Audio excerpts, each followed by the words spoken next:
ఇలాంటి కర్రీ అయితే అయిపోయింది. కర్రీ చూడండి. ఇప్పుడు పార్సల్ పెట్టేయాలి. ఇదంతా ఇలా ఈ బాక్సుల్లో అయితే పార్సల్ పెట్టేద్దాం. ఫస్ట్ కర్రీ పెట్టేసి మళ్ళీ రైస్ పెడతాము. చేసి మనము పార్సల్ అయితే పెట్టేద్దాము. ఫుల్ అయితే లింక్ ఇస్తాను, తప్పకుండా చూడండి. పార్సల్ పెట్టే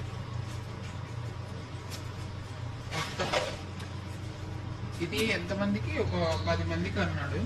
చూద్దాం. మొత్తం అయితే పార్సల్ ఇలా పెట్టేద్దాం. అంటే రైస్ అయితే ఫ్లిప్ చేసుకుందాము. రైస్ అయ్యింది. చూద్దాం మాకు అయిందో లేదో చూద్దాము.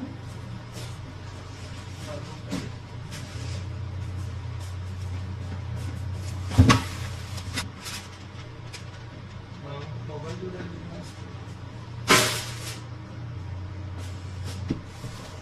చూసారా రైస్ ఎలా వచ్చిందో?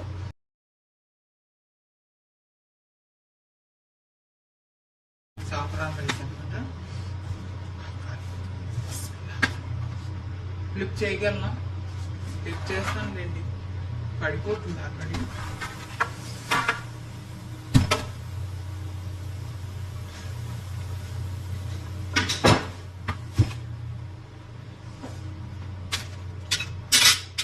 చూడండి రైస్ ఎంత బాగా వచ్చింది.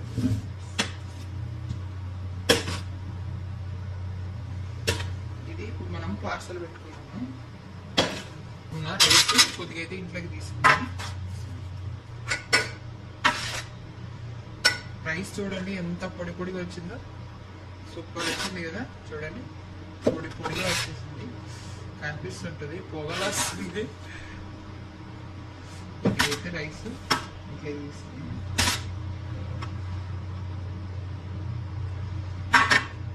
ఇది ఇంట్లోకి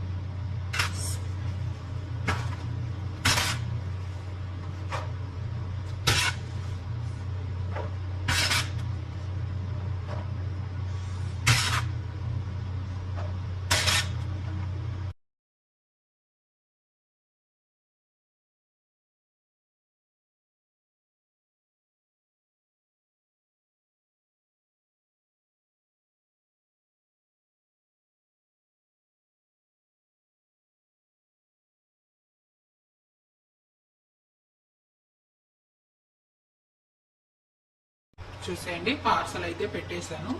రైస్ కర్రీ చూడండి. రైస్ ఎంత బాగా వచ్చిందో. పొడి పొడి పొడిగా వచ్చింది కదా. రైస్ అయితే చాలా బాగా వచ్చింది. చూడండి కర్రీ కూడా చూడండి. ఎంత అయితే ఇలా పెట్టేసాను. 6 బాక్సులకి ఇచ్చి పంపించాలన్నమాట. ఇప్పుడు ఇవి ప్యాకింగ్ చేసి పైన అల్యూమినియం పేపర్ ఉంటుంది కదా, అది ఫ్లిప్ అంతా కవర్ చేసి బ్యాగ్లలో పెట్టేసి ఇచ్చేయాలి. ఇప్పుడు కూడా మళ్ళీ పొయ్యి మీద పెట్టేస్తున్నాను. అది ఇంకా కొద్దిగా కావాలి. అది అట్లే ఉందన్నమాట పొయ్యి మీద. కొద్దిసేపు హీట్ అవ్వనిచ్చి మళ్ళీ తీసి పెడతాము.